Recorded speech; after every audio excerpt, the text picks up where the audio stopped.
حضرت امام حسین کا سر مبارک نیزے پر آگے آگے تھا، پیچھے اہل بیت کے اونٹ تھے۔ ایسا محسوس ہو رہا تھا کہ امام حسین اب بھی اپنے حرم کے قافلے کی نگرانی فرما رہے ہیں۔ جب یہ قافلہ ایک منزل پر پہنچا، یزیدی لشکر کے سپاہیوں نے امام عالی مقام کے اونٹوں میں سے ایک اونٹ کو ذبح کیا۔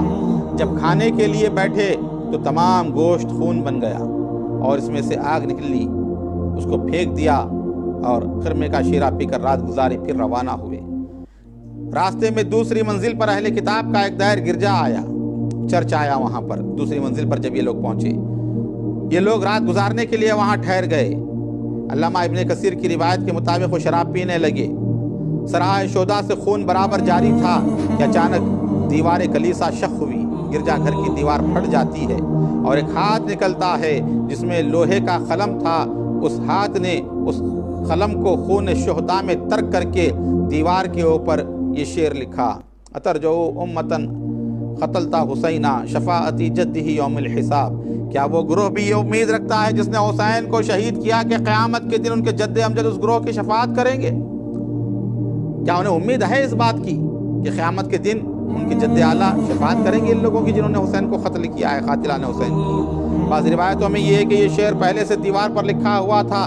جب ان بدبختوں نے دیکھا تو دائر کے راہب سے پوچھا، یعنی چرچ کا جو پادری تھا وہاں کا، اس سے پوچھا یہ شعر کس نے لکھا ہے اور کب کا لکھا ہے؟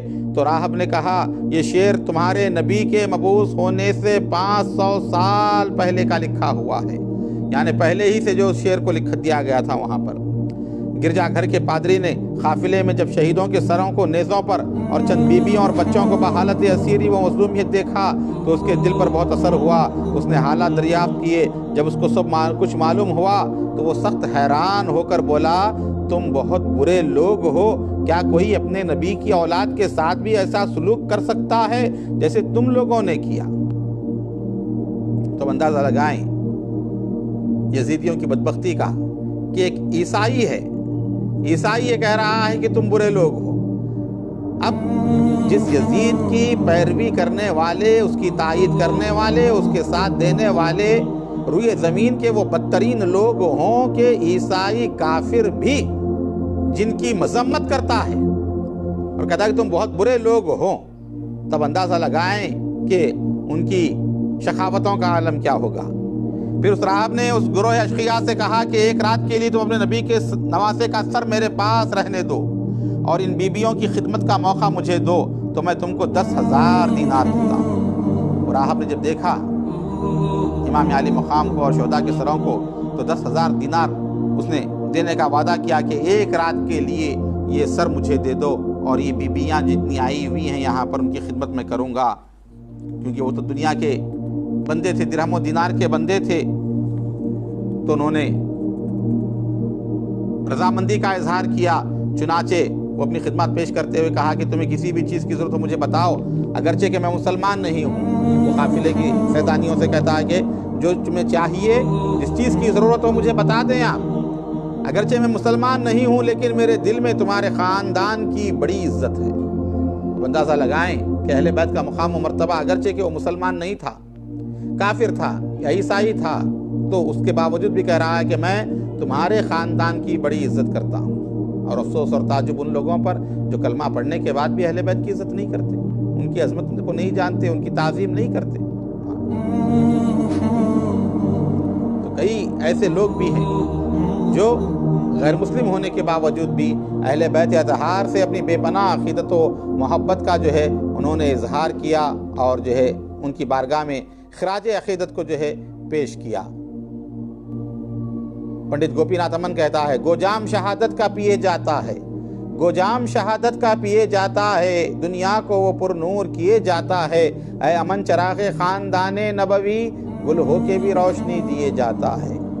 اور کہا انسانیت کی شان بنام حسین ہے، یعنی بہت بلند مقام حسین ہے، رکھو نہ راہ حق میں کبھی جان و تن عزیز، اے مومنو سنو یہ پیام حسین ہے، اس کو کسی کتاب میں کیا کرتے ہو تلاش، ہر پاک دل پہ نقش امام حسین ہے، کافر کوئی کہے تو کہے امن کو مگر اس کے جگر میں یاد امام حسین ہے۔ تو اس طرح غیر مسلم شعراء نے بھی جو ہے امام عالی مقام کی بارگاہ میں اپنی بے پناہ عقیدتوں کا اظہار کیا، اپنی محبتوں کا اظہار کیا۔ سالوں سال سے بر صغیر میں یہ روایت چلی آ رہی ہے کہ جتنے شعراء نے، چاہے وہ اردو زبان میں ہوں یا فارسی میں ہوں یا ہندی میں ہوں، ہر جگہ انہوں نے اپنی اپنی عقیدت اور محبت کو اشعار کے سانچے میں ڈھالا، اور امام عالی مقام کی بارگاہ میں انہوں نے جو ہے مدح سرائی کی۔ یہ ان مسلمانوں کے منہ پر تماچا ہے جو نبی کا کلمہ پڑھنے کے باوجود بھی نبی کے منبر پر بیٹھ کر حسین کے خلاف اپنی ناپاک زبانوں کو جو ہے بلند کرتے ہیں، اور خاندان بنو امیہ اور سلطنت بنو امیہ کی تائید میں، ان کی وکالت میں جو ہے اپنی زبانوں کو جو ہے کھولا کرتے ہیں، اور اہل بیت اطہار کی شہادت کو ایک معمولی واقعہ ثابت کرنے کی جو ہے وہ کوششیں کیا کرتے ہیں، اور امام حسین اور شہیدان کربلا کی یاد کو جو ہے وہ بیکار کی چیز سمجھتے ہیں، یا اس سے روکنے کی جو ہے عمدن یا دانستہ طور پر جو ہے وہ لوگ جو ہے کوششیں کیا کرتے ہیں۔ تو یہ حال ان لوگوں کا ہے، اور یہاں وہ پادری ہے جو آ کر کہتا ہے کہ میں تمہارے خاندان کی بڑی عزت کرتا ہوں، تمہیں کوئی چیز کی ضرورت ہو تو مجھ سے کہنا، میں تمہاری خدمت کے لیے آیا ہوں۔ اور اس نے صبر کی تلقین کی کہ اللہ والوں کو اللہ کی راہ میں بڑی بڑی تکلیفیں اور مصیبتیں آتی ہیں، انہوں نے صبر کیا تو اللہ نے ان کو صبر کا بدلہ بہت اچھا دیا۔ اب تمہارے لیے بھی سوائے صبر کے چارہ نہیں۔ تمام سیدانیوں نے، بیویوں نے اس کی ہمدردی کا شکریہ ادا کیا اور دعائیں دی۔